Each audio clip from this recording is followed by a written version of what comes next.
I'm sorry, everyone. I don't know what to say. Like I said, not my first call, and don't know why today is the day of problems. Okay, we seem to have solved the problem with the PAVU. So if you want to start the meeting, Mr. Chair. I would love to start the meeting. So with that, I will call this meeting to order. I want to welcome everyone to meeting number 5 of the House of Commons Standing Committee on Public Accounts. Pursuant to the order of reference on Monday, April the 20th, 2020, the committee is meeting to study the certificate of nomination of a permanent Auditor General of Canada tabled in the House on Wednesday, May the 13th, 2020. Now I would like to make a few comments to the benefit of the witness. A reminder that all comments by members and the witness should be addressed through the chair. Before speaking, please wait until I recognize you by name. When you're ready to speak, you can either click on the microphone icon to activate your mic, or you can hold it down the space bar while you're speaking. And I think you all know by now, when you release the bar, your mic will mute itself just like a walkie-talkie. It's preferable that you activate the microphone by clicking on the icon. When speaking, please speak slowly and clearly. And I'd also like to explain some guidelines regarding the interpretation channels to use during the video conference meeting. If you're speaking in English, please use the English channel. If you're speaking in French, please use the French channel. As you are speaking, if you plan to alternate from one language to another, you will need to also switch the interpretation channel so it aligns with the language that you are speaking. You may also allow for a short pause when switching languages, and I think that'd be very helpful for the interpreters. Before we get started, can everyone click on the screen, the top right-hand corner, and ensure that you're on gallery view? With this view, you'll be able to see everybody that's on the call and the grid, and you'll be able to see one another. And I think most of you have already done that. And I'd also like to say at the end of the meeting, we're going to take about 10 minutes to discuss the recommendation to the House. And so I just want to mention, Ms. Hogan, it's great to have you here today. This is probably a unique time in history. I believe you'd be the 13th permanent Auditor General in the country. Now that's according to Wikipedia. I didn't get my analyst to verify that for me, but only the 16th person to actually sit in the role. So this is a pretty significant meeting in terms of that, given the fact that we only see Auditor Generals come every 10 years. So this is a pretty significant meeting. So I'm going to now turn it over to you, Ms. Hogan. I want to welcome you. And we're going to turn the floor to you. You'll have your remarks, and then we'll have a chance to go around the room and ask some questions back and forth, just like we would in committee. And we have until 1 o'clock, and so we'll move forward from there. So welcome, Ms. Olga, and with that, the floor is yours. Thank you very much, Mr. Chair. Good morning to you and to all the committee members. I am very honored to stand before you today as the nominee selected to become Canada's next Auditor General. The role of the Auditor General is integral to the accountability portion of our democratic system of government. The Auditor General provides Parliament and the 3 territorial legislatures with independent, objective, credible information and advice and assurance regarding the stewardship of public funds. In other words, elected officials can rely on the Auditor General to bring them independent information that they can draw from to ask public servants important questions about how the organizations they lead are spending public funds. Canadians across the country look to the Auditor General as the voice they can rely on to cut to the heart of matters.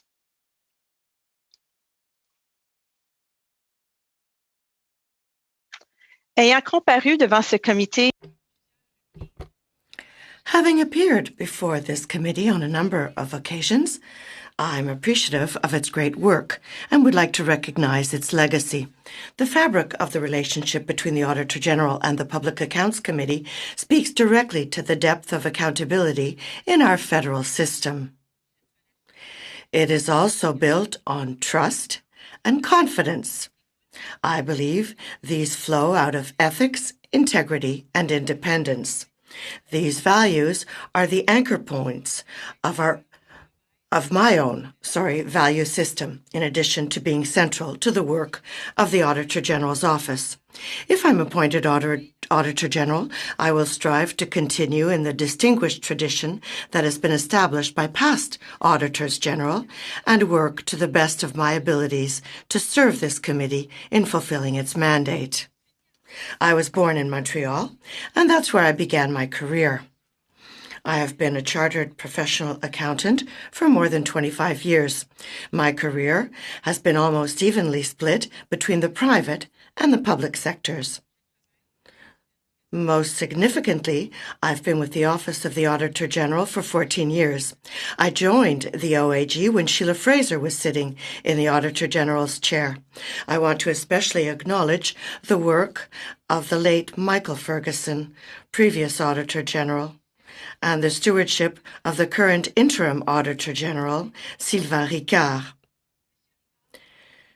Mr. Ricard honored Mike's legacy by continuing to take care of the office.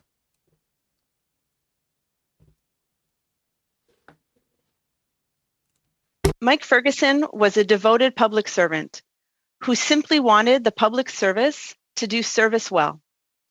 I look at the incredible impact that he and Sheila Fraser had on the public service and the country.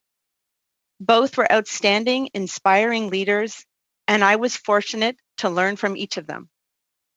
They were leaders who did not fear change, but rather recognized its strength and necessity, and therefore welcomed it. It is a fine tradition that extends over a century and a half for the Office of the Auditor General of Canada.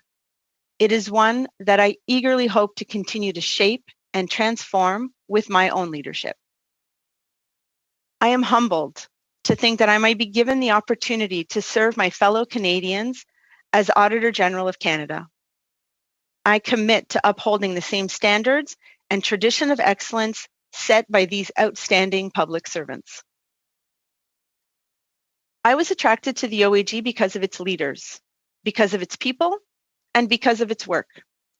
I firmly believe in the importance of the institution and the value of its work. That work touches virtually every area of government programs, services, and spending, and as a result, most, if not all, the groups that make up this great country of ours. In the past, our office has focused on issues that matter to parliamentarians and Canadians, whether economic, environmental, or social. For example, we looked at Phoenix, defense spending, and the Economic Action Plan. Some concerns cut so deep that we audit them repeatedly, such as Indigenous issues and climate change.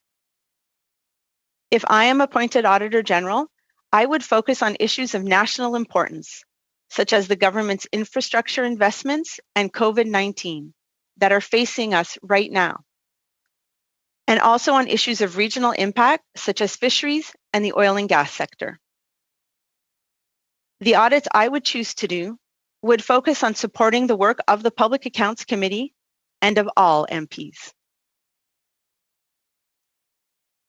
J'ai dirigé des audits de I led government-wide performance audits for several years before shifting mostly to financial audit work. For almost 7 years, I was responsible for the overall audit of the consolidated financial statements of the Government of Canada. Leading the country's largest financial audit allowed me to work closely with senior officials in Crown corporations, departments, and agencies as we focused on sensitive and complex audit issues. Having been fortunate through my career to experience the audit relationship both as the auditor and as the person responsible for preparing financial statements, I believe I was uniquely positioned to understand the challenges these entities faced. Though we did not always necessarily agree, for example, on the government's approach to estimating its long-term liabilities, I believe my analysis was fair and sound. Following several years of discussions with senior public servants, changes ultimately came that I believe enhance public transparency and accountability on pension obligations. Having spent the last 14 years with the OAG, first as a director, then a principal, and most recently as Assistant Auditor General, I have been and continue to be inspired by the people who work in our office. They are caring, creative, skilled, incredibly intelligent and professional, always focused on upholding high standards while contributing to a well-managed and accountable government. It has been my privilege to work alongside these individuals and to have played a part in shaping the strategic direction of the office and leading organizational change. It would be an even greater honor to now have the opportunity to continue this work of guiding the organization to become an even better version of itself. I am appointed to the position of Auditor General. I will focus on achieving success in two key respects. As Deputy Head and Accounting Officer for the OAG, success to me will mean leading the organization of approximately 575 people with empathy and compassion, being concerned about their well-being, mental health, and professional growth, while inspiring and empowering them to be dedicated to deliver on the mission and vision of the office. Success will also mean modernizing how the office does its work so that it is positioned to keep pace with significant shifts in the auditing world and in the government landscape, such as digital transformation. As Auditor General who supports Parliament, success to me will mean keeping the trust of Canadians, parliamentarians, and the public servants that we audit, and supporting Parliament in being well-informed and engaged so that we can all work together for better outcomes and a better Canada. En terminant, Finally, I would like to take a moment to recognize the efforts of so many frontline workers and thank them for their dedication to Canadians during this global health and economic crisis. I also want to recognize the work of countless essential public servants and their continued devotion to supporting the country through these unprecedented and difficult times. my opening remarks, Mr. Chair, I'd be very pleased to take any questions from the committee members about my candidacy. Thank you. Thank you very much, Ms. Hogan. And so what we're going to do now is we're going to have our first round, which typically has been 6 minutes. All the lineup was sent into Angela ahead of time, and so we have that. We're going to start with Mr. Kelly, go to Mr. Blois, Mr. Blanchette-Jones, and Mr. Green in that order. But we're going to start with Mr. Kelly, 6 minutes. I'm going to time you here on my trusty little iPhone, so I'll break in there probably as we get down to maybe a minute left, just to let you know that your time's almost up. And of course, if you have your iPhone or any other phone and you want to time yourself, by all means, you can do that as well. Anyways, when we start, Mr. Kelly, the floor is yours. 6 minutes, first round, sir.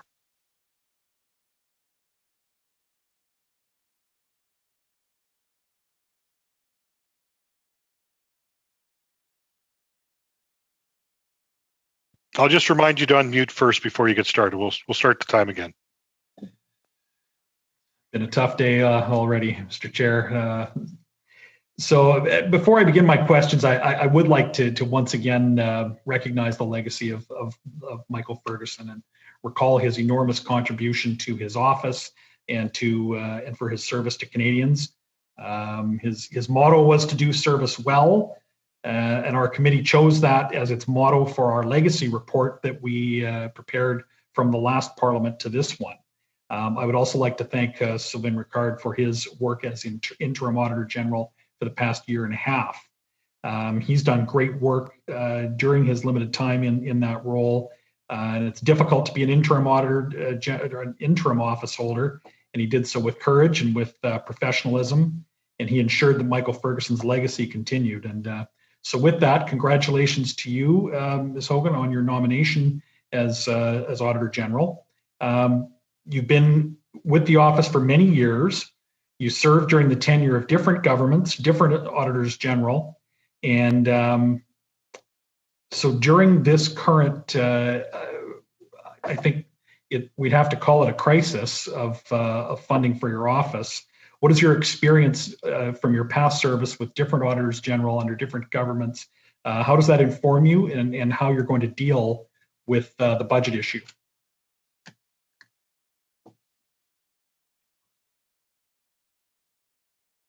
Mr. Chair, I can speak.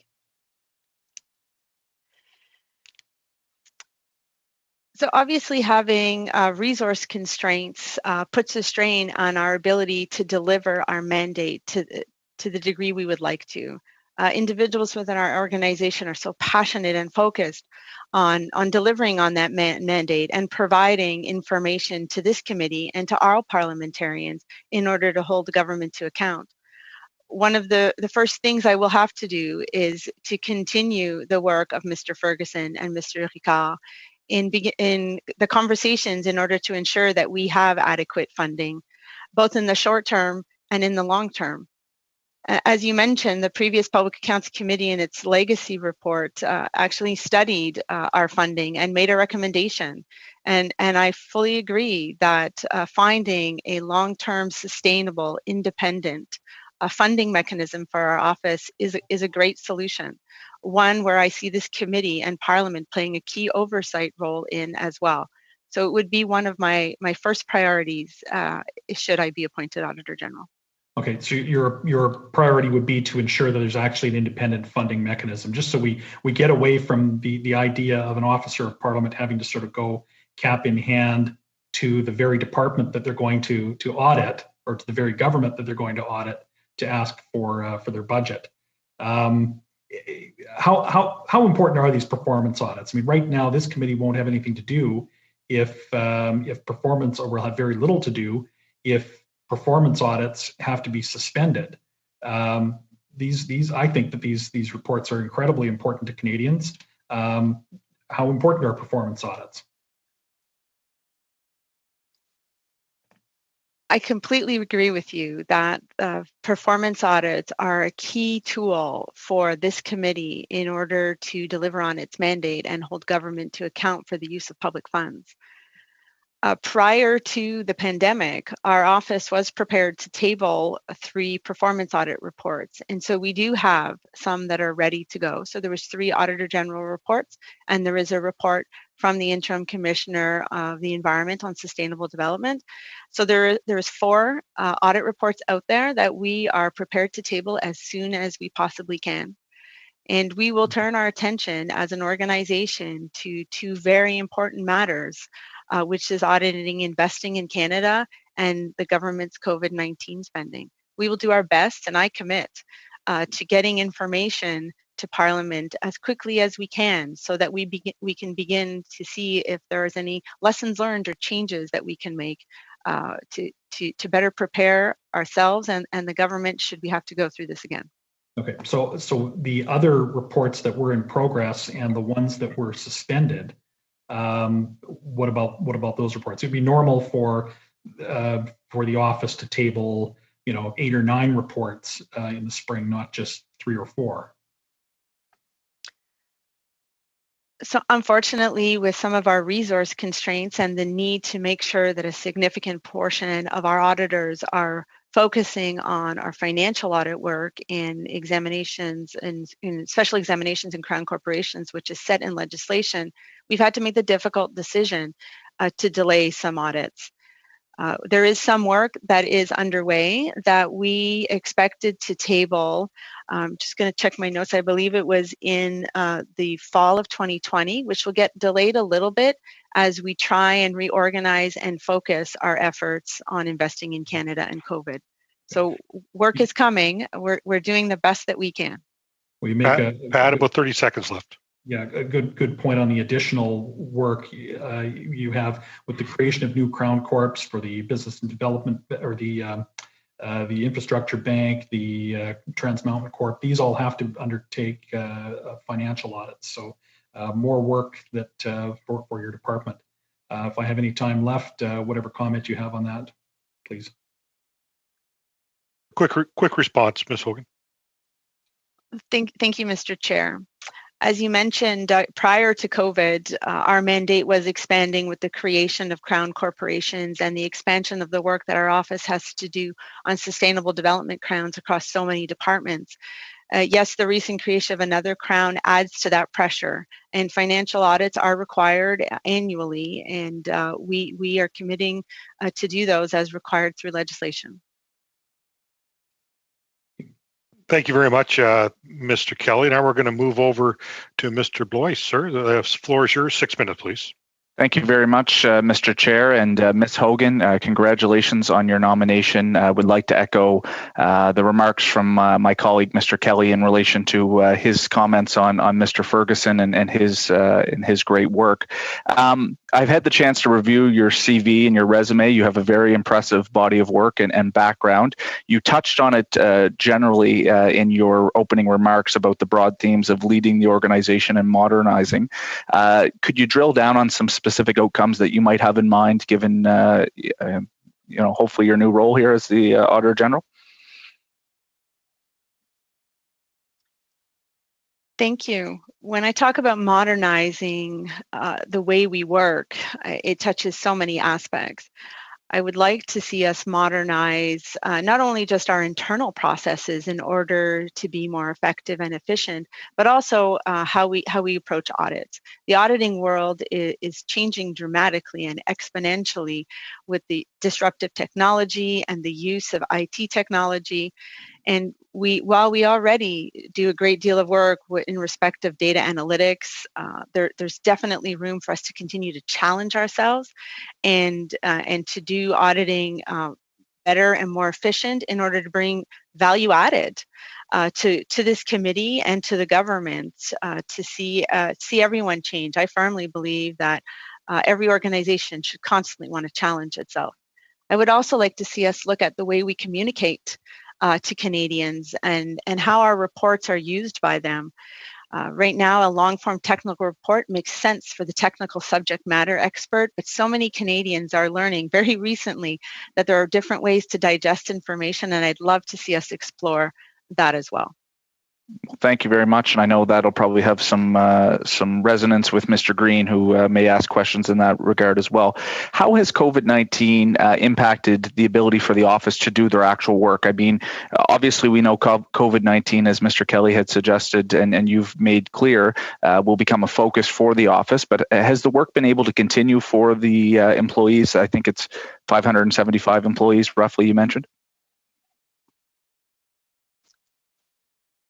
Like every organization and every department across the government, we are all taking some time to deal with our new normal, working remotely, connecting in different ways. And so while it has slowed down, absolutely caused some delays in our ability to get information, in the ability of entities we audit to provide us information, it is still moving along. When it comes to the COVID-19 audit, as soon as we had accepted to take on that body of work, we put together a steering committee at our executive level, and I'm part of that. And we started right away talking about the scope of work and where we might like to go. We've already begun engaging with deputy ministers in order to make sure that we have the quantum understood so that we can figure out the best way for us to divide the audits to make it easier to deliver, make it easier for Canadians to understand, and easier for this committee and Parliament to work with. Juste en français, compte tenu de l'augmentation prévue des audits de COVID-19. Given the increase of audits with COVID-19, it would be normal that the Office of the Auditor General of Canada ask for additional funds in the coming months, in addition to what's already been requested. As you mentioned, our office made a request with the 2020 budget, so everyone is waiting to see the budget to see what will flow from it. At this stage, we have reorganized our work.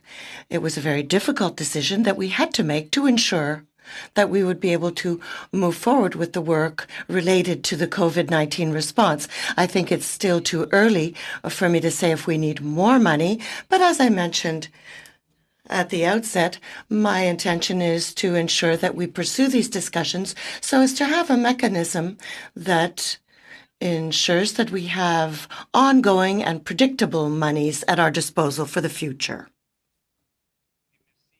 Thank you. What about the funding of the Office of the Auditor General? How has this evolved from one year to the next, perhaps since 2010?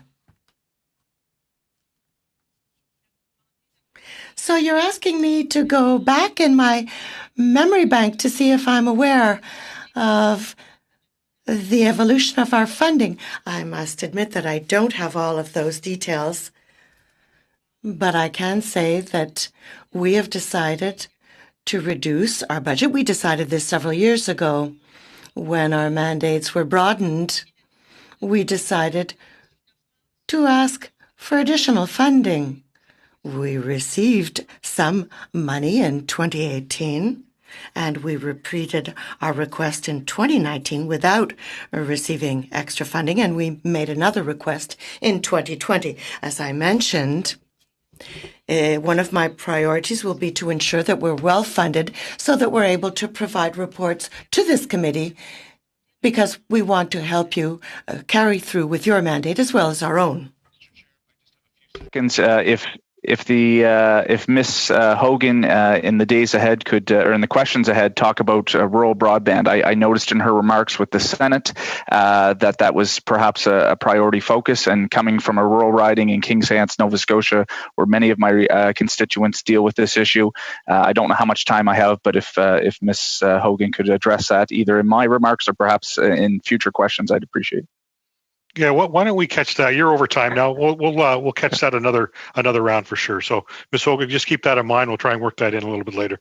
Thank you very much, Mr. Boyce. Now we're going to move over to the block, and Mr. Blanchette-Jonak, 6 minutes, sir.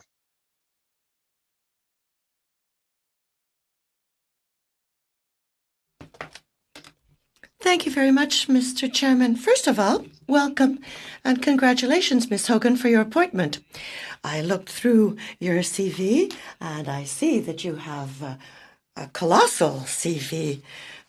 Several of your predecessors marked our recent political and economic history. The Office of the Auditor General vis-a-vis the government is in a very privileged situation. There's been immense pressure placed on the Office of the Auditor General. Mr. Ricard, your interim predecessor, talked about deficiencies with regard to the effectiveness of your organization, namely with regard to IT. Have you already begun to do work to ensure that you are able to reinforce the technological means at your disposal? Absolutely. As I mentioned, we received money in 2018. It was permanent funding, additional funding, and we've devoted a portion of those monies to begin to work on our IT deficiencies, IT gaps. We mustn't just let the situation continue. Mr. Ricard, during his first appearance before the committee, mentioned the fact that we had very old equipment and we're transitioning. It's very important. This is something that is going to remain on our radar screen, and we'll have to continue to adapt, even vis-a-vis the way in which the government interacts with Canadians. More and more work and interaction is done virtually, so we too must continue to adapt. Thank you for your answer, Ms. Hogan. You have the necessary latitude to establish the list of your audits and the way you go about them. Do you believe that the pandemic context and the recent flurry of announcements by the government might make your work more complex? As you mentioned, it's very important that our office remain independent and that we always be able to decide what we want to target, audit. Our independence is critical for our mandate. I'm trying to remember your questions. Do you believe that the present context of the pandemic, with the flurry of announcements made by the government, might lead to a deterioration of the accounting practices of some government organizations? Thank you. No, I'm expecting that there would be a change in accounting practices, in our control measures. Everyone is working remotely, and I'm expecting that what we're used to doing face-to-face or on paper is going to become electronic. in one way or another, but I'm not at all expecting that the control measures or that the accounting approaches will disappear. There must be accountability and proper surveillance, oversight vis-a-vis what departments are doing. So changes, yes, but these things are not going to disappear. Are there present accounting practices that aren't in accordance with practices that we've been used to? That's a very broad question. I imagine that there are opportunities everywhere to improve accounting practices and control measures. And this is truly a role that our office plays, a very important role it plays. I would commit in all of the audits that I will carry out, that I will look at what's good and what should be changed, what isn't quite so good. Thank you. I would like to paraphrase Mr. Ferguson, who said that he preferred a fair approach and he wanted to understand the issues behind every audit carried out by the office. He also insisted a lot on the recommendations of auditors. He wanted them to be achievable. What do you plan on doing to maintain the effectiveness of the office? Thank you for the question. As I mentioned in my opening remarks, I did have the privilege to work on both sides of the coin, so to speak, with regard to this relationship. And this has allowed me to recognize the importance of the relationships that we have as auditors general. These recommendations must target results and improvements. It's not just a matter of creating processes. This is our approach in our ways of working and in the recommendations that we make to all departments. The results are what matter the most and not the process itself. Thank you. The committee regularly has to follow up on recommendations made by the Auditor General, and these recommendations aren't always respected by agencies and departments. Oftentimes, the reaction and responses are deficient. Do you think there'll be more reticence vis-a-vis your recommendations in the near future? I believe that it's not all departments that enjoy being audited, and when recommendations are made, well, this adds to their immense workload. This is why our recommendations have to be well formulated and targeted. I believe that the committee plays a very important role, as well as our office, so as to ensure that departments will really take action once we've put out recommendations. You, the committee, can support our office by looking at our reports, studying our reports, but also by calling as witnesses officials from the departments to ensure that they too take action. As OAG will be taking action, but this committee plays an extremely important role as well. To our last questioner of this round, the first round, that'll be Mr. Green, sir. 6 minutes. Thank you very much, Mr. Chair. And certainly this committee plays such an integral role in the work throughout the House of Commons. I have the privilege of also being a member of the Government Operations Committee, so I can definitely appreciate the historic nature of this and the importance of this particular proceeding. But given the proceedings, given the nature and the context of this proceeding, Mr. Chair, I think that my statements will probably be longer than my questions. So with that regard, I'd like to begin by thanking our past Interim Auditor General, Sylvain Richard, for all of his work and for stepping into the role after the loss of Mr. Ferguson. I certainly look forward to working with Ms. Hogan in the months and years to come here in our Public Accounts Committee. As noted, her CV and work has already been well established in this committee for her significant contribution to our public service and future vision for the role of the Office of Auditor General. Members of this committee may note earlier this month in the media, I called on the government to make sure that her office had all the resources that they needed to do their job to help keep the government accountable to Canadians. And so whether it was the former AG, Michael Ferguson, or Mr. Richard, the AG has spoken very publicly for years that this office did not have the adequate resources it needed to do its work properly. The OAG has warned that this funding shortfall would leave it without the capacity, the personnel, and the technology to maintain its level of performance audits, and had already begun to cut back on the number of audits it conducted.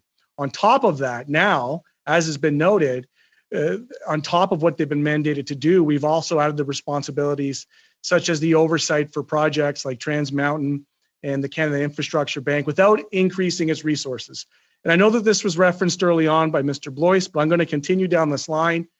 Parliament once again has thrown more work at the AG by asking them to examine the federal government's $187 billion infrastructure plan, the audit on COVID-19, and warrants issued under the Financial Administration Act, which is an audit of Ottawa's pandemic emergency response. So these are massive audits, and they're going to take tremendous amounts of staffing to go through with all these details.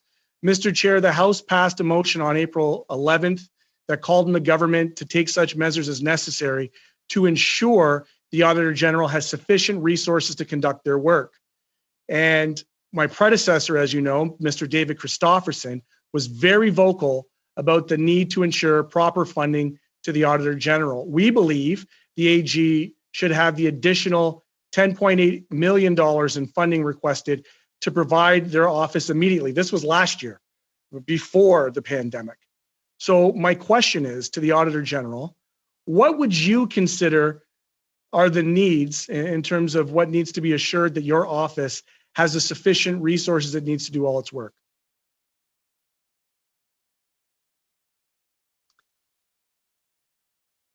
When it comes to funding, that is probably one of the key areas that would help us ensure that we have all the adequate resources to do our work. As you mentioned, the people, the capacity, and the IT technology that we will need.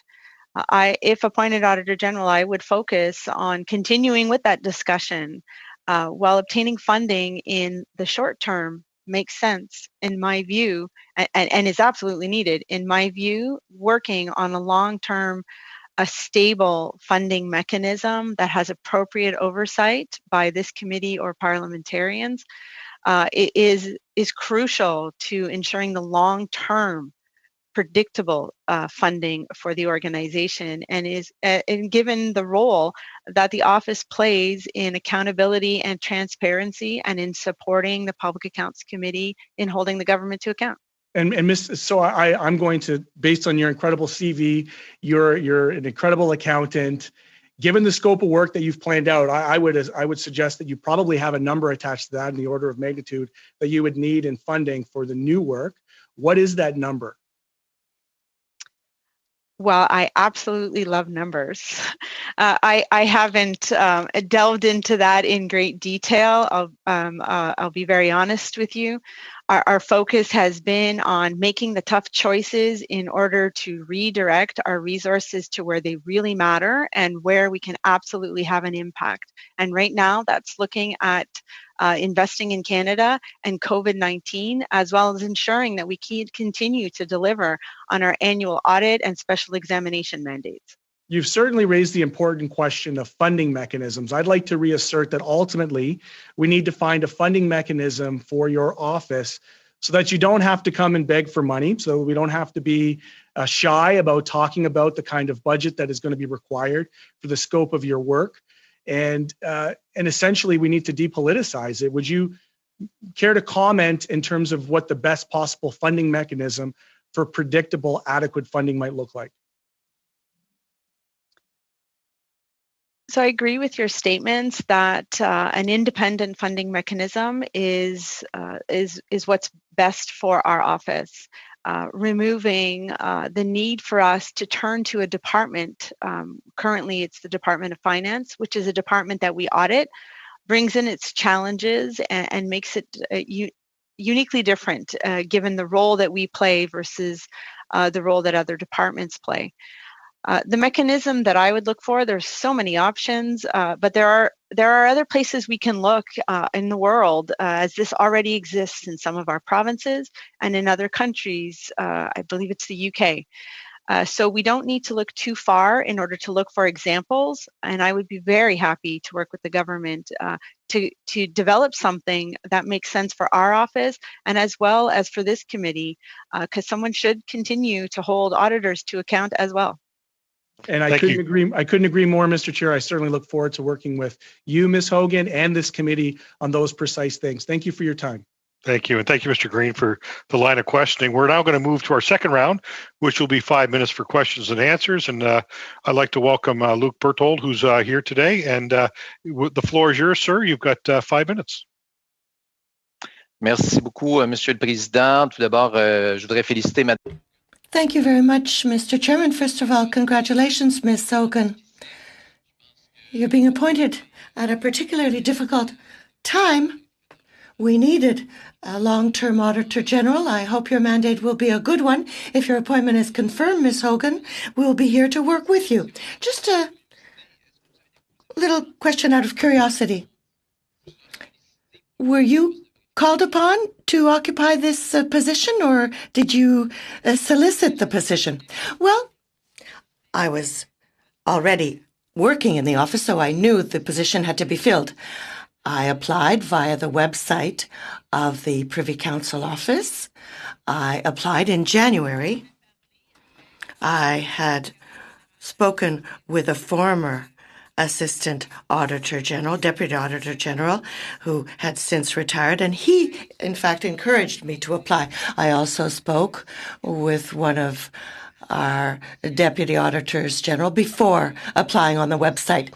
At what precise time was the choice of your candidacy announced to you? Well, I applied in January. I had my interview on February 19th. After the interview, I provided references. I also had psychometric testing, and members of Privy Council would regularly phone me to ensure I was still interested in the position. They told me that there was a pause in the process because of the pandemic mid-March, because of the breadth of Parliament's work surrounding the appointment. And it was on April 29th that I received a call from the Minister informing me that I was the candidate and that a consultation process was going to be undertaken. Thank you, Ms. Hogan. Your predecessor, Mr. Ricard, announced several times the lack of funding, and you spoke about this. He said that the Office of the Auditor General didn't have the operational funding necessary to investigate on the $250 billion being spent by the government. Would you agree that you're missing about $11 million in order to do your work effectively? I haven't had the opportunity to verify the numbers submitted by Mr. Ferguson, but I'm convinced that the numbers are correct. In my mind, what really matters, honestly, is to have immediate funding to help us get through the 3 audits that we must carry out, as well as the other mandates that are required by law. Also, we want to have a longer-term view to ensure that we have a more predictable system for our funding. Ms. Hogan, speaking of one of the 3 mandates, I initiated a motion asking you, the OIG, to investigate on the infrastructure plan. Has this investigation work begun, to your knowledge? To my knowledge, yes. The auditing work has begun. As I mentioned, I sit on one of the advisory committees for COVID-19, but I didn't participate in the planning phases with regard to these investments, so that will be one of my first tasks if I'm appointed Auditor General of Canada. I'll be doing catch-up work with the team.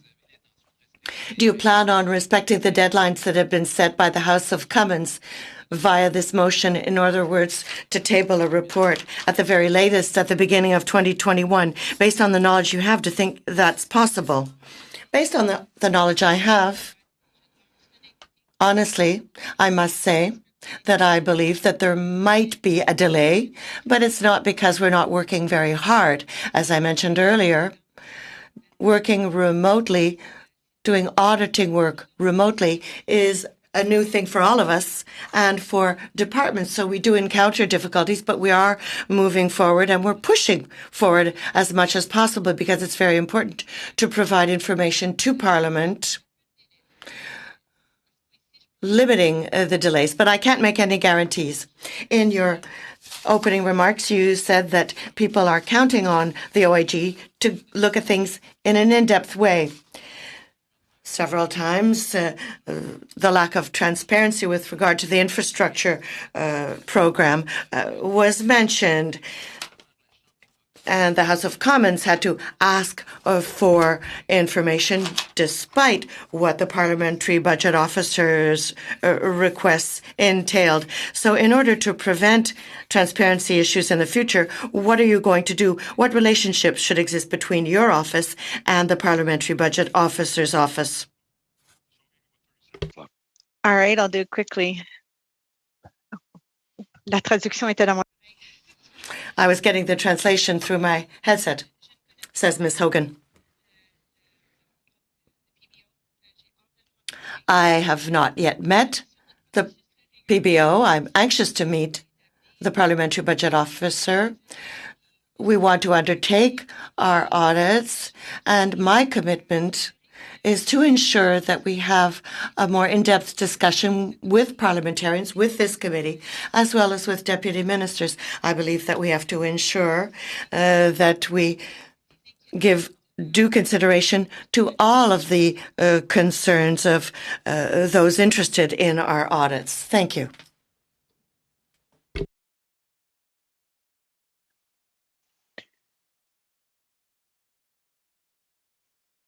You've got 5 minutes. The floor is yours.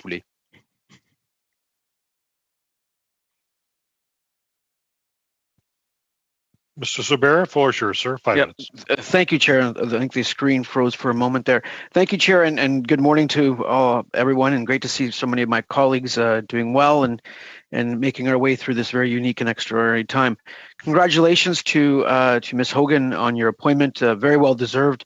I've read through your bio, and as someone who sat on the Canadian Institute of Accounting Standards on the User Advisory Council for about 10 years, I understand well the importance of financial statements and ensuring their integrity and transparency and using them from a multiple user and multiple stakeholder standpoint. I wanted to focus this morning on some of your remarks that you provided in your opening remarks, and first of all, I guess it's I just want to say.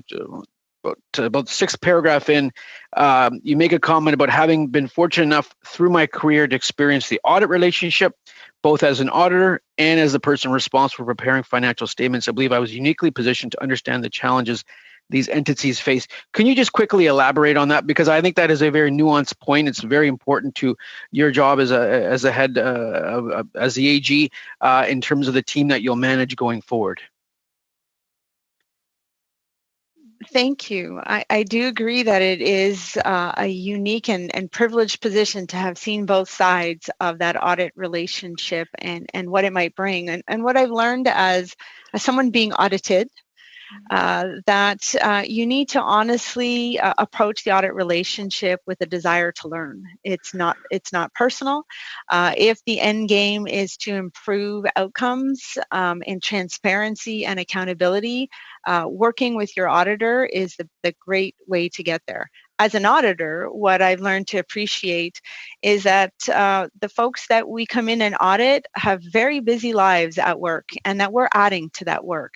And so preparing and planning and agreeing with them well in advance is essential to the delivery of a good audit, but also then it drags to the results. The recommendation should be focused on results and not just adding process or change for the sake of changing.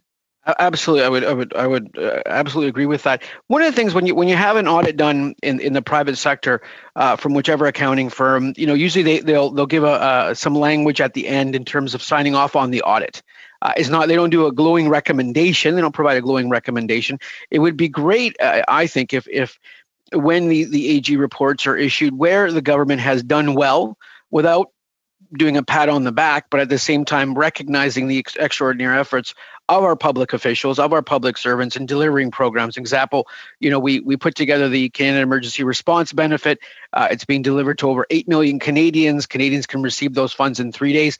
When an audit takes place on such a program where the AG is not seen as cheerleading, so we don't want that, but we want to say, hey, it's been the AG reports it's been a transparent program. It's been an effective program. Is there room in the AG's work for that type of verbiage to be utilized? If I'm appointed Auditor General, I would absolutely approach every audit with a balanced view. I believe that focusing on improvements is one of the main outcomes, but I also know that everything I've done in the past and what I would do in the future would be to report the good, the bad, and the ugly. We need to know what's out there. We need to know what's being done well and where things can improve. Okay, and in your you comment about the two key areas or respects that you would focus on in your role as in your position as the Auditor General, and one of them you speak to the modernization of the office, and in the government currently we have a Minister of Digital Transformation. We know there are new technologies being utilized across the world. Here we are in a virtual Zoom committee meeting, and we're here. I'd love to hear your thoughts on that, because change management is very difficult to do. And change management in a hierarchical organization, even more difficult to do, and especially with so many stakeholders involved. But I would love to hear your idea of what modernization may look at from a high-level standpoint. And you've been in the organization for many, many years, worked with some great Auditor Generals in the past, and I look forward to seeing you in that role. But if you can comment on that, that'd be wonderful. Thank you. As you know, the auditing and accounting world is constantly changing. There are new standards that are issued that we constantly have to adapt to and help ensure are properly reflected in external reports. So I won't lie to you and say there isn't change fatigue in every organization. However, it is definitely something our organization is used to doing. We gear up for what is one of the largest changes every 10 years, and welcoming a new leader who we know will bring some change to an organization. And one of the luxuries is that if I'm appointed Auditor General, I know our organization and I know how it handles change and how we've lived through it in the past. And I'll hopefully be able to support our organization in doing that in whatever fashion it needs. As you mentioned, digital transformation is something that everyone across the world is dealing with right now. And I think we'll all learn as we go on that front. Chair, how much time do I have left? I'll just continue. Finally, my last kind of comment would be, if you can take away something, put on my hat of my Actually, if I can interrupt as Vice Chair, it looks like we've lost our chair, and that was 6 minutes. Was that 6 minutes, Lloyd? Yes, it was. So we'll go on to the next speaker for the Conservatives. No, thank you very much, Vice Chair, for letting me know about that. And congratulations again, Ms. Hogan. Look forward to meeting you in person when it's safe to do so. Thank you. Thank you very much, Mr. Vice Chair. I don't know where the chair has disappeared to, but these are the difficulties, like we were talking about the technology with some of these committee meetings being done virtually. Congratulations on your nomination, Ms. Hogan. And I have a few questions I'll focus around what's going to happen, what's the process with the past audits that have been postponed. And my question would be, of the audits that have been postponed due to lack of funding and the pandemic experience, is there a priority list given to what would be the audits that were postponed that will be done first? And do you kind of have an idea of what order they'd be prioritized as? So as I mentioned earlier, we have a few audits that are ready to go. The ones that have been postponed, there are some that are well underway. And so obviously we will prioritize on completing those audits, the ones that should have been tabled, I believe, in the fall of 2020. Going forward after that, who will know? It's difficult to speculate. A great deal of our attention and effort will be focused on investing in Canada and COVID-19. And so it's hard to predict how long that might take and when we might be done doing those audits. It's important that we give them the attention and the time that is needed so that we can learn from it. Thank you very much for that. I'd follow up on one of the questions I had was very similar to Mr. Sorberas, and that is your answer was pleasant to hear that you will report the good, the bad, and the ugly. I think that's very important for your office to maintain that independence.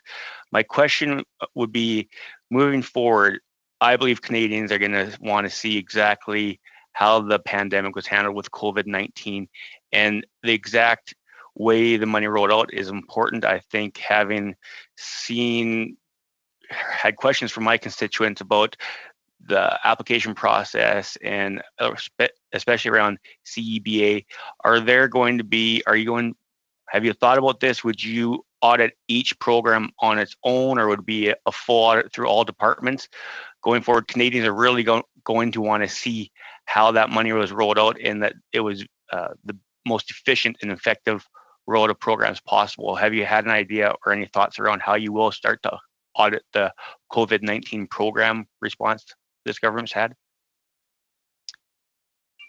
So as I mentioned, when we agreed to accept the mandate and take it on, we put together a steering committee.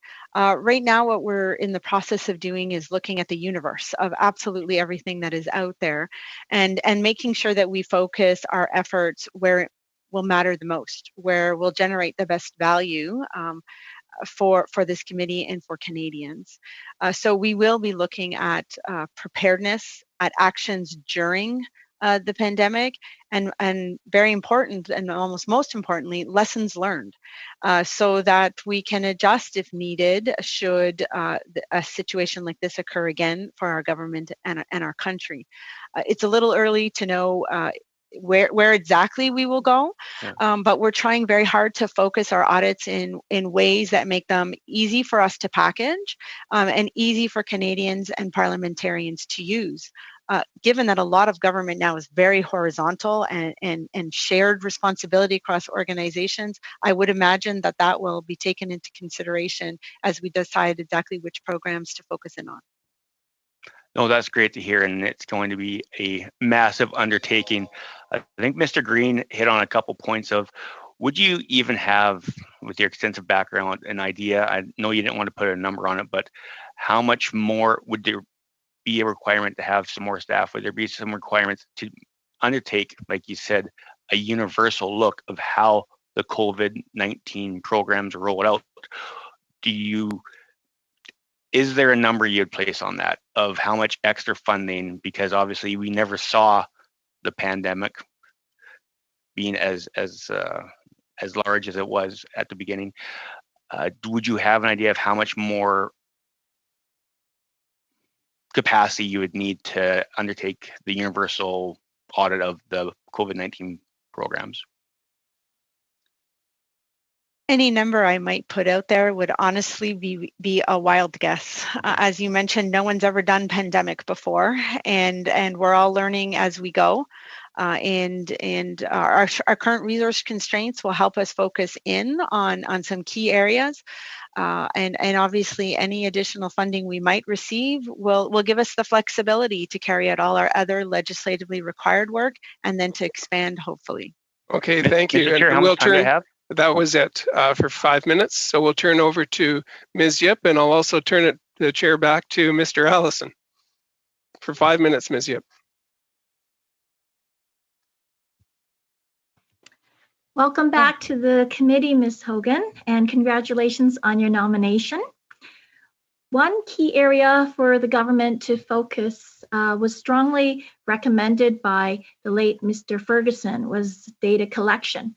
Proper data collection is important for government policy and to see how well our programs are performing. With numerous government supports for the COVID-19, data collection is as important now more than ever. What is your view regarding data collection and big data analysis? And also, what will be the process for you and your office collecting the proper data to audit? You've hit an important topic for any auditor. Data, the quality of data matters so much to decision making for those who are leaders in organizations, and as well assessment and evaluation for auditors. So obviously, we would love to see a greater focus across the entire government on a good, comprehensive data collection of accurate data. So from a big data standpoint, as I mentioned, the auditing world is evolving so much, and that is exactly one of those areas. The use of data analytics in order to figure out the insightfully where to go audit and where to focus your efforts is something that we do already, but I would love, if I was appointed Auditor General, to see us do more regularly so that we could really target the most important areas within an organization. Okay. Canada has not seen a woman in the role of the Auditor General in almost a decade. What unique perspective do you think you will be bringing in this role as a woman? So I have to admit that it's a little scary to try and fill the shoes of Sheila Fraser, and so I guarantee you won't get Sheila Fraser, but you will get Karen Hogan, and Karen is someone that is known for telling it like it is. I will be honest and fair. And I will approach every conversation and every discussion with the incredible desire to listen and learn. Learn about the business, learn about how you do business, and then focus you on hopefully improving it. It's obviously a privilege and an honor as a woman to be given such an important role potentially, and I hope that it will serve as an example to my teenage daughter and to so many women out there of what that honestly, female or male, we can all do a great job if we focus on what really matters and we stay true to our values. Will you be applying the principles of the Gender-Based Analysis Plus regarding your plans for the administration of the OAG, as well as to any financial or performance audits? So within our organization, we always respect hiring policies and practices and best practices, absolutely. And any audit that we approach, when we establish the criteria that will be used to hold a department against, we will consider the need and how often it might need to look at gender-based initiatives. There's been some focus on the importance of diversity, whether it's regarding women, people of color, or those who are physically challenged for the public service recruitment and retention. Do you have similar plans for the OAG? I'm not sure that I know all the details of what you're talking about, and so I don't think I would have an educated response in order to give you a really valid response on it. I would want to look into that a little bit more and consider it. Okay. I'm going to share the remainder of my time with Greg Fergus. So Greg, you got about 1 minute left, okay, for a quick question?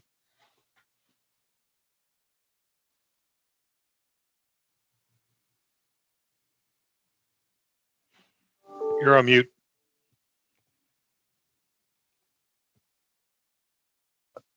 Excuse-moi, est-ce que vous pouvez m'entendre? Can you hear me? Well, I hope that things are going to maybe move faster forward.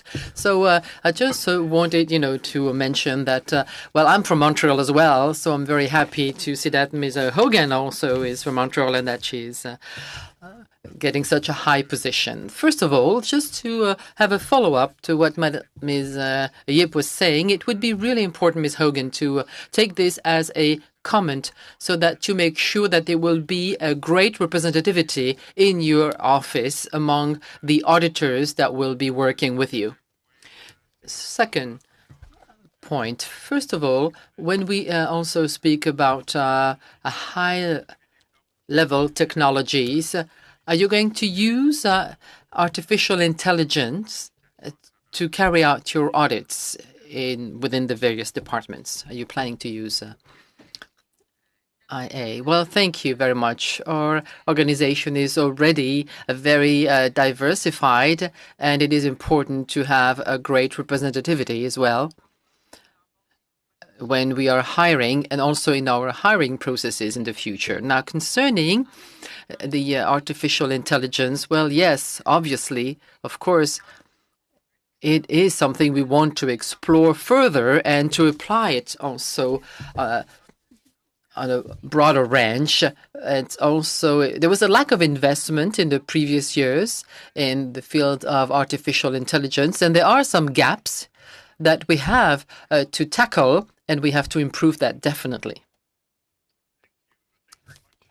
Mr. Fergus, and I want to just echo what Mr. Blois was saying in terms of technology. We had a chance here to see that in rural broadband as I dropped out here for a little bit. Mr. Longfield, thanks for jumping in for me there. I'm actually tethering to my iPhone, so I don't want to let the House of Commons know they'll be upset with the lack of security. Oh, it's too late, they heard. But I'm back on the call anyway, so it's great to be back. We're going to move now to Mr. Blanchette-Joka, who's going to just have a quick question of 2.5 minutes, and then we'll turn the floor over to you, sir. Merci, Monsieur le Président. Thank you, Chairman. Well, when we look at the COVID-19 and the pandemic, there are a lot of things are being changed. And within the framework of this crisis, how do you think this will have an influence on the operations of your office concerning the various audits that have already been started? Well, during the crisis, all our employees are working through telework. So, in terms of technology, we have enough broadband available, so we do not have an issue there. But what is really tough is always, to interact with the various entities that we want to audit, and it's sometimes hard to have some conversation that should be some protected conversations. So we make sure that we respect all the policies. So what it means, it's going to bring us some late reports, and we'll be behind in terms of schedule, but then it also leads us to be more creative, maybe to even create some more effective way of carrying out auditing. Well, there is also a file that takes a lot of time, and I think it's an important one, that is the Phoenix pay system. We know that there have been already inquiries. So do you consider that it is really crucial to have a very close monitoring and follow-up with bids, with development, with the procurement, all the follow-up that have not really taken place? And lately, we have also asked departments to provide us with the right information on that file. Well, as you know, I actually follow the consolidated financial statements and the verifying Phoenix. It's very important that everyone is being paid the right amount at the right time. So it's important not just for getting your pay, but for all the other benefits that the government provides for Canadians. So what I have learned, and maybe this might be the biggest lesson through the Phoenix experience, is that some IT programs that are so huge, they are incredibly huge and extremely complex, these IT programs. So you must have some kind of independent monitoring that is really there from the beginning to the end. So if I am appointed, I want to make sure that our office will be involved earlier as possible in the major or huge IT programs. I want to be involved, and if it's possible, but also departments have to make sure that they have the right monitoring and the right accountability in place. For those people who make such decisions, they must have really complete set of information and data. Yes, thank you. Well, Mr. Blanchet-Jonca, that's... For another round. We're going to go over to Mr. Green now for 2.5 minutes. Thank you very much, Mr. Chair. And I want to set aside the incredible resume and the extensive public service that Ms. Horgan has provided us. And I want to raise the concern that the NDP has raised in the past about the process for hiring officers of Parliament. I want to go on the record. Let's remember that officers of Parliament are independent and they work on behalf of Parliament. They're hired by Parliament and accountable to all parliamentarians, and essentially can only be fired by Parliament, but this certainly is not how it works. If we look at this current hiring process, it technically meets the law in that the House must give final approval with a vote. However, it's ultimately the government that does the entire hiring process, short of letting other leaders know what its intentions are. So this means the government ultimately chooses who our officers of Parliament will be. And in the immediate case, we're certainly confident in the abilities of the candidate for the Auditor General. But in the recent past, we have seen some botched appointments and attempts at partisan appointments, all of which could have been avoided with real, meaningful consultation with parliamentarians. Other jurisdictions in Canada and within the Commonwealth select their officers of Parliament through a special or standing committees. They set the hiring criteria, they review the resumes, they conduct the interviews, and they submit a recommendation for nomination. This process recognizes the independence of Parliament and the needs for a nonpartisan process for selecting independent, nonpartisan officers of Parliament. We've already had an issue whereby the Auditor General must go hand in hand to government departments that it has to audit. We need to fix this. But we also need to have a serious conversation about the role or lack of role that Parliament has in selecting its own officers of Parliament and not just leave it up to the government of the day. So my question is, Ms. Hogan, are you aware of any consultations that happened with other parties in Parliament about your selection process? And did you have any conversations with other members of other parties in the Parliament during this process? As I mentioned previously, I applied through the Governing Council website for this position. I was invited. I just want to note that I cannot hear her. So my microphone is unmuted. Can you hear me now, Mr. Green? I believe that your microphone is probably on French. Maybe. Oh. Sorry, I was on the floor feed. You're correct. I unmuted. There's a lot of buttons to push before I begin to speak. I unmuted and hadn't turned to the English feed. So I applied through the Governing Council website and then was invited to an interview. The interview had, the panel was made up of six individuals. I provided references. I then was informed that I would pass to the next stage of this process, which was psychometric testing, and went through all of that. When I applied to this position, it's an important role, and I expected that the process would be a demanding one. And after going through all of that, I felt that it was demanding for me. I answered and interacted in any step of the process when I was asked to do so. I only ever spoke with individuals from the Privy Council office until I received a call from the minister informing me that I would be the candidate. He then let me know that the consultation process would take place. Unfortunately, I do not know the magnitude or what that would entail. Until I was informed that the certificate of nomination was being tabled in the House. So I can't really comment on the process, but I can comment to you on what I lived through, and that was my experience. Thank you. I just want to go on the record and state it really is not about your qualifications. You are very well qualified. It's about the principle of the process and how we select agents and officers of this House. Thank you. Yeah, and thank you very much, Mr. Green. We're now going to move over to Mr. Eppel, sir. You got the floor, 5 minutes. Hey, thank you. And I also would like to congratulate you, Ms. Hogan, for being considered for this very important position.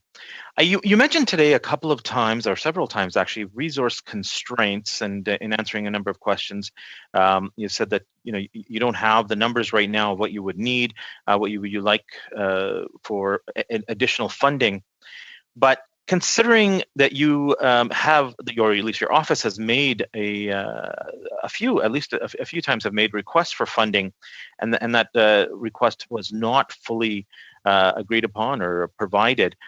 With the current funding you have, how fulsome can you do a fulsome audit of the COVID spending and the Investing in Canada spending that you've been asked to do? So with the current funding that we have, we've unfortunately had to make the difficult decision of having to delay and defer audits in order to make sure that we can allocate the right amount of resources to deal with investing in Canada and COVID-19. The budget request that we put in over the last couple of years was obviously based on our assessment of our needs at that time, and needs evolve. And so as new mandates are added and as large audits like those two are put in front of us, those needs might also continue to evolve. And that's why it's just very difficult for me to tell you what that number might look like. But in order to take care of those two big audits, we will have to let other things go. Absolutely. Thank you. So other audits that you would normally be doing are being delayed or possibly canceled. Can you give us an idea of what types of audits or which ones you are not able to do at this time because you have to put your current resources towards the COVID spending audits or the Investing in Canada audits? Unfortunately, I didn't bring a list of what we had on the horizon that we're delaying or foregoing, as you say. I do know that there were a few. I don't think I have them all written down that were under the Auditor General's umbrella and some under the Commissioner of the Environment and Sustainable Development's umbrella. That will just be a little late, hopefully, because they are well underway. When we look to the future, we have an excellent process to figure out what audits we might want to do, but it's just a little too early to tell you what those might be, given we're not sure how long it will take us to get through COVID-19 spending, as we would imagine that it will be more than one cycle or many audits, or might take some time for us to get through that in the right fashion. Good, thank you, and definitely underscores the need for additional funding for your office. You had mentioned that you have about 575 people that work in that office. I would imagine right now most of them are working from home. We had also learned at a previous committee meeting that the system that your office works on is an older DOS system. How is that working with with employees being at home? Is that working? Is this something you can continue with, and is that something that you would hope to change very soon? So every single one of our employees is working remotely across the entire country. We have 4 regional offices across the entire country, as well as individuals here in Ottawa, and everyone is working remotely. We luckily have VPN connections and a great bandwidth in order for us to be able to do what we can do every day. As you mentioned at a previous hearing, Mr. Ricard commented on a system that we had that uses F function keys, very similar to a DOS system. And I'm very happy to report that I think before the end of the month, we will have transitioned off of that system, and will be in a different world. So it doesn't mean that we've jumped over the incredible hurdle of all the IT work that we need to focus on, as well as other federal organizations. The pandemic is just making everyone more aware of our need and dependence on those very important tools to continue to deliver on our mandate and support your committee. Thank you. I just wanted to ask you also was, what steps can you take, or do you think you would take to ensure that Canadians have a better understanding of what the Auditor General does, and also the work that the Auditor General has been doing, possibly past audits that you've done, or audits that are coming up, for them to kind of understand it and also to be more aware of it? I believe that our past precedent of creating long form audit reports that are very technical are excellent for technical subject matter experts to help refine service and program delivery to Canadians. As I mentioned earlier, I would love to approach and explore a way to reach out to Canadians in different ways. Not everyone wants to read a long report. There is video we can do. There's infographics. There are so many ways that our communications can be adapted to Canadians and the way they digest information. And I would really like to start exploring that going forward. Thank you. Thank you very much, Ms. Hogan and Mr. Ruppel. Thank you. We're now going to turn it over to Mr. Longfield, sir. The floor is yours, 5 minutes. Thanks, Mr. Chair, and thank you for this great discussion we're having this morning.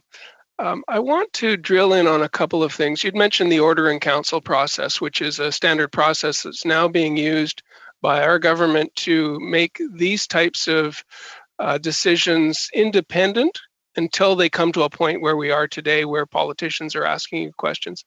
The order in council process itself is something that has been expanded. Is that something that you can comment on in terms of how an Auditor General's department would look at how government separates political from non-political decision making? So obviously, as a legislative auditor, and even more importantly, should I become Auditor General of Canada, it is not my role to comment on policy choices or decisions made by a government. I think we can all agree that at times some decisions are well received, some are not so well received, and some decisions are divisive. It is a responsibility of the Auditor General to look at how departments comply with their policies and whether or not they comprehensively report on their decisions in an open and transparent manner. Great, thank you. And the audits that were scheduled for the fall, I did have a list in front of me: the procurement of IT, the follow-up on rail safety, the national shipbuilding strategy, and the Canada Child Benefit. It sounds like today that those are being delayed then in terms of moving forward on some other audits on infrastructure and on COVID-19, the fisheries, and possibly oil and gas. Am I reading that situation correctly? Thank you for coming up with that list of 4 audits. I thought I had it at my fingertips and unfortunately didn't. Those are the 4 that are currently underway. And the 4 that were expected to be tabled in the fall of 2020, which will be delayed likely in sometime into 2021. So they will not stop. It's just we all had to adjust for obviously physical distancing and letting all the departments, settle in and get back up to speed. But those will not be pushed aside. They will simply be delayed, and then we will delay. We will not start other audits until we can make sure that we've properly resourced investing in Canada and the COVID-19 spending audits. Great, thank you. And so those are departmental decisions. Those are operational decisions. If I'm looking at the audit of COVID-19, some of what will come through will only come through at the end of this coming tax season. So I'm thinking of some of the emergency benefits that will get sorted once we get the tax returns of the individuals that have applied for and received benefits, to see whether they were getting other income at the time that they were under this emergency funding. So in terms of timing and looking at when will the effects actually be able to be audited, is that also something that you're considering in your department, working with CRA officials or with finance officials? How does that work?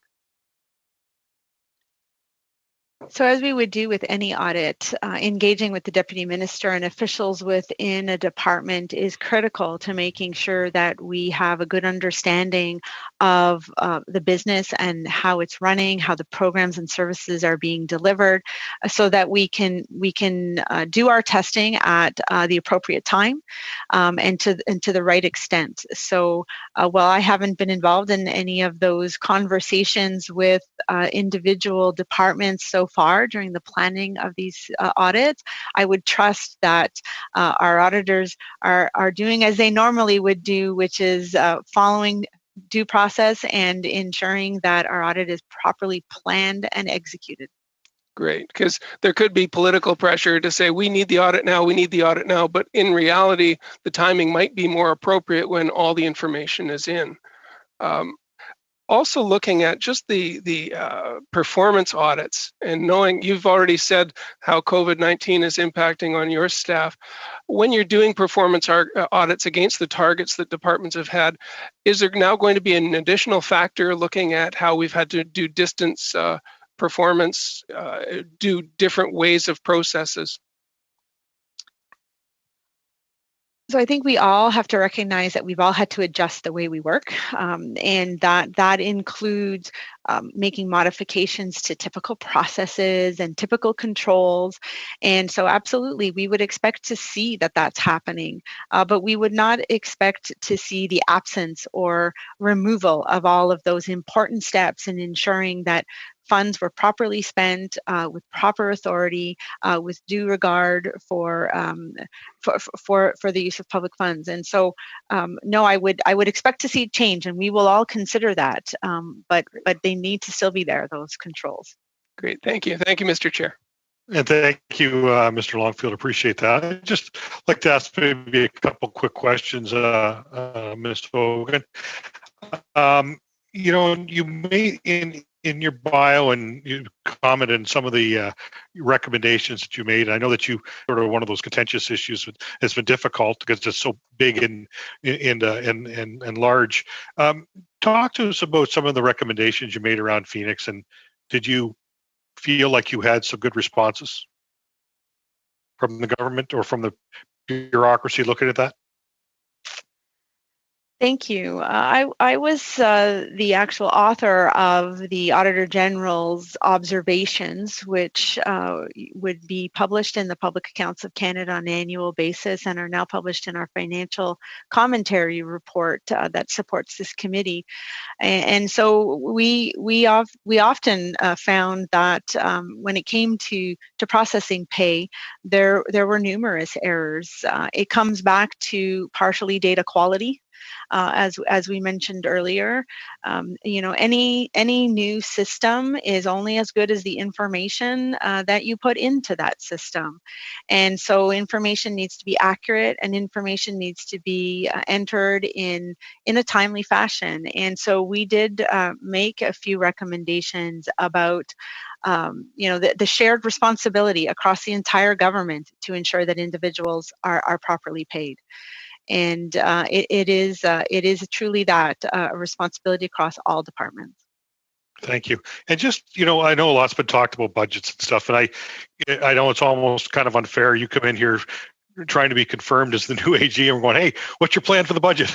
But, should you be confirmed and, as we move forward, I guess my question is, and maybe a lot of the committee is wondering, you probably wouldn't have a problem putting together sort of budgetary requirements, given the fact, it's been mentioned by a number of members. We've got all the performance audits, and then we've got all these number of audits that the government's asked or Parliament has asked for. Now, on top of that, we got this COVID response. And so, before we heard that you guys were already short, $10, $11 million. I'm hoping in the coming days and weeks, because I think it's been alluded to by a number of members, you wouldn't be opposed to putting together a number again to say, listen, we were short 10 million before, and with these huge responsibilities we got coming this year, we think we may need to look at that. Obviously, you'll need some time to reflect upon that. I'm going to guess, maybe our committee would be able to have a meeting again later to maybe bring you back when you've had a chance to look at what's going on in the department. And I know you're familiar, but now is if you should get the role as the AG, you've got new responsibilities. And so, it may be unfair that we've asked you questions about budgetary things, but at the same time, you've been well aware of them just been by being in the department. So I guess my question is, you'd be willing to come back to committee, in the coming weeks and months to talk about, what challenges you see with all the additional things that have been asked upon you, including performance audits, has been mentioned through a number of members here throughout this committee. Thank you, Mr. Chair. Should I be appointed Auditor General of Canada, I would be very happy to come and meet this committee anytime you'd like to invite me and respond to decisions that I've made, talk about our office, and talk about the work that we do. It is incredibly important for me to establish an excellent collaborative relationship with this committee, as together we play an important role in helping ensure accountability and transparency is there, and that the government is held to account. So anytime you'd like to have me, I would love to be here should you appoint me Auditor General. That's great. And given some of the questions that I'm sure, should you be confirmed in that role, I'm sure a lot of members would love to have you back to talk about some of those things. Mr. Fergus, I'm going to turn it over to you, sir, for 5 minutes. And I'll get you to unmute.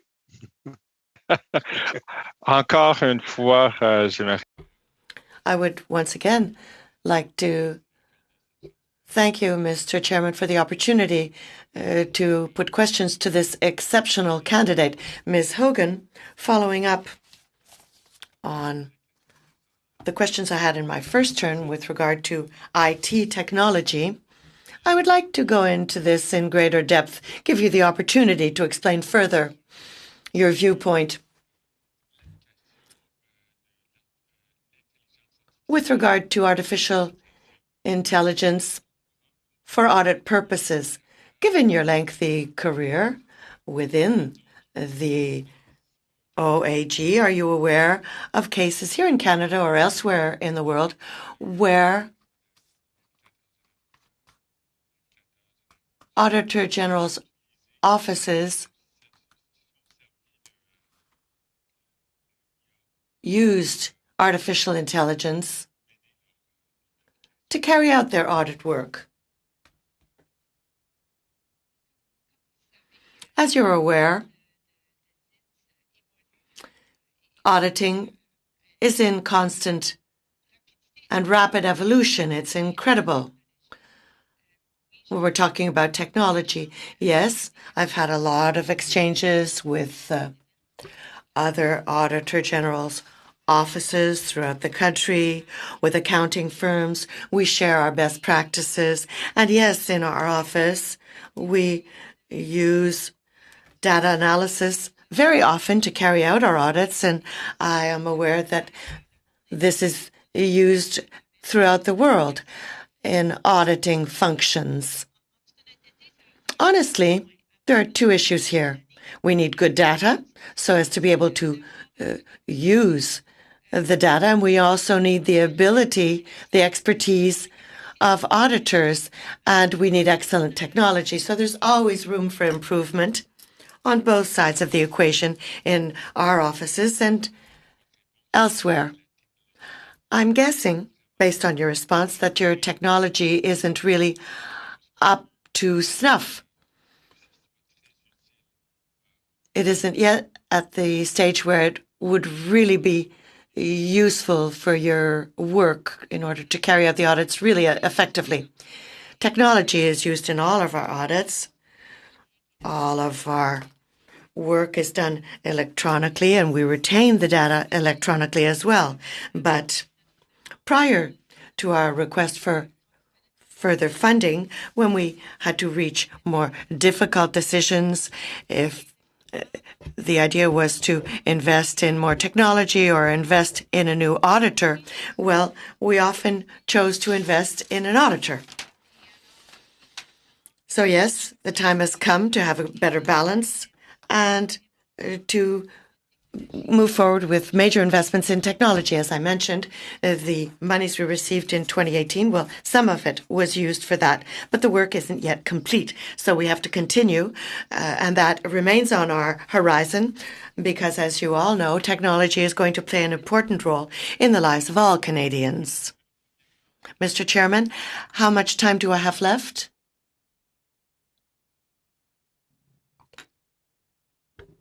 I got to get the right screen here.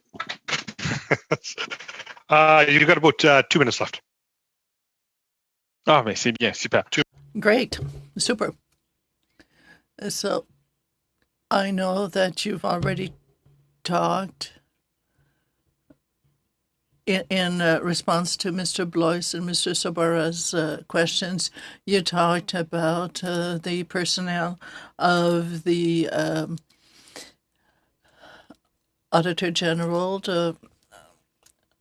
over 500 employees. Given the current circumstances, it's difficult for you to do your work from home. And once again, that raises the issue of how we can use information technologies. I suppose that when you talk to other VG offices in Canada and in other countries, how do we compare it? Are we better off, worse off than other offices of other Auditor Generals? Well, this is my personal opinion, and it's probably better than mine.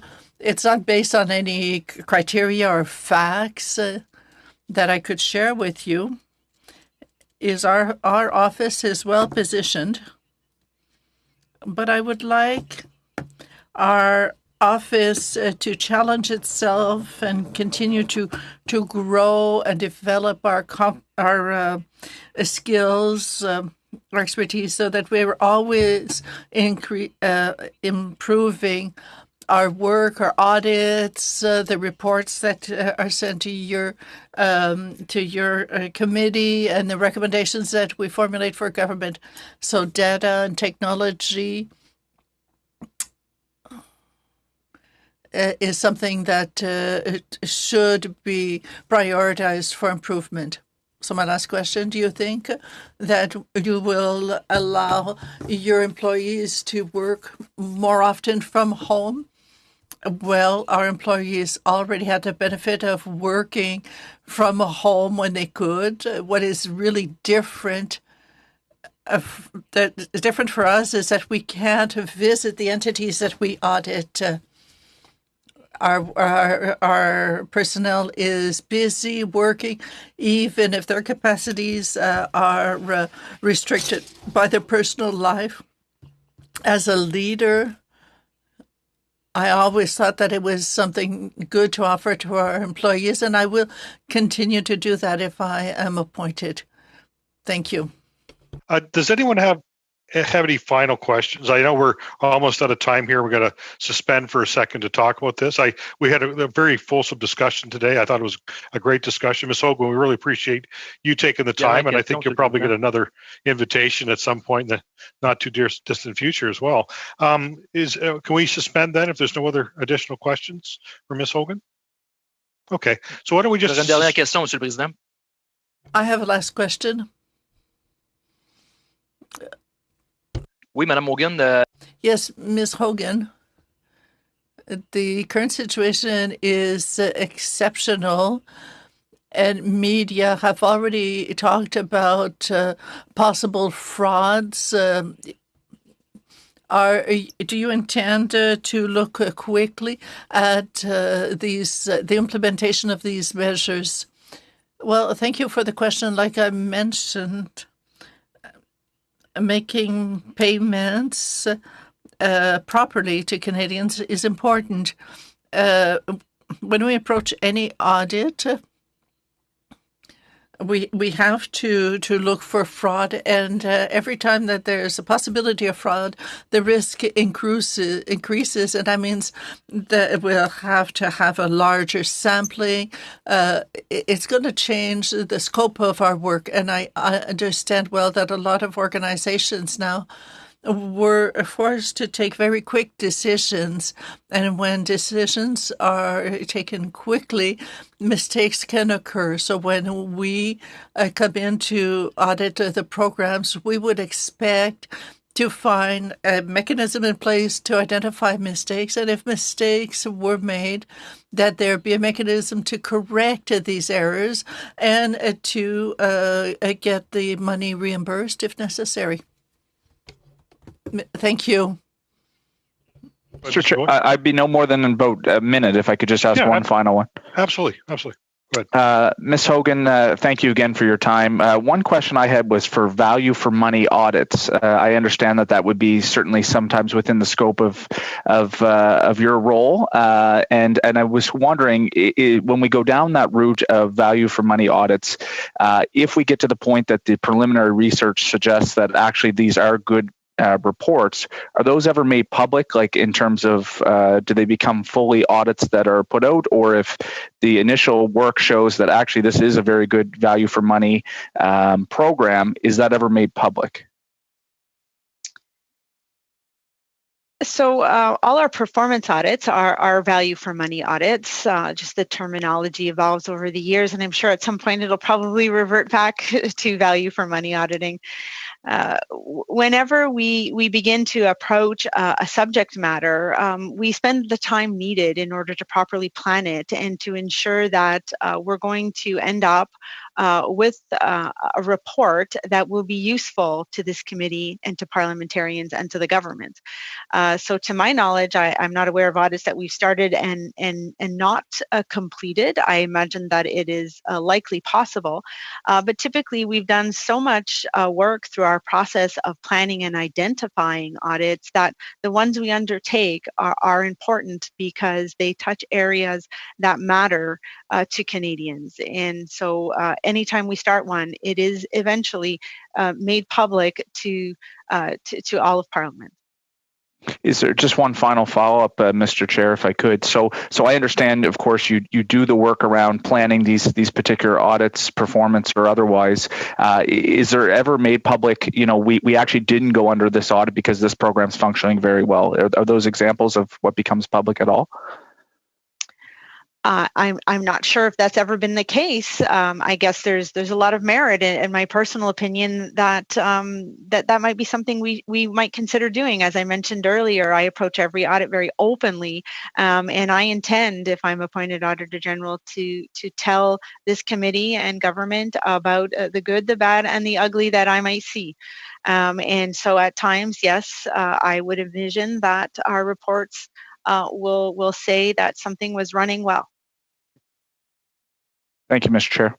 Thank you, Mr. Lois. Warren, did you have a quick question there? Yeah, thank you, Mr. Chair. Very quick. You've said repeatedly many of your employees, your potential employees, the 575 employees of the AG's office have been working from home. I envision a new norm after COVID-19 where many businesses are going to not need as much office space or basically retail space, and lots of people are going to use this opportunity to cut some overhead and have people working from home if they're comfortable and if they enjoy that.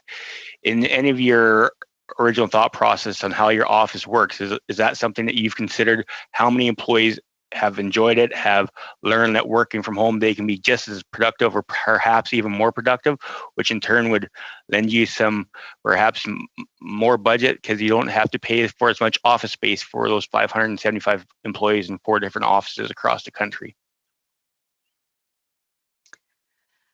I've been very fortunate that I work with a very dedicated and engaged executive committee, and since we have all been practicing physical distancing measures.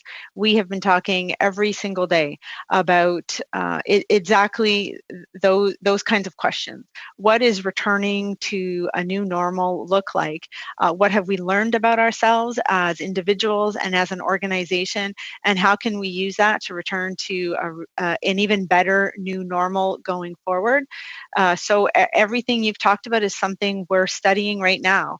As I would imagine, every federal organization and every company, profit-oriented or not, across the country is likely having the exact same conversation. That's very great to hear. Thank you very much. I think there's a lot of opportunity to really cut some overhead with, like you said, many organizations. So appreciate those comments. Okay, we need to suspend just for 1 second so Ms. Hogan can leave the meeting. We're going to talk about you. Okay, I hope you realize that, Ms. Hogan. So we're gonna totally let you. Fine with that. Thank you. We're going to let you leave. We'll suspend for just 1 second, and then we'll get back into committee after Ms. Hogan leaves. Thank you very much for your time today, and thank you for your frankness and your honest answers. And we wish you a great day. Thank you very much. Je vous remercie tous et je vous souhaite une... I thank you and have a great day, everyone.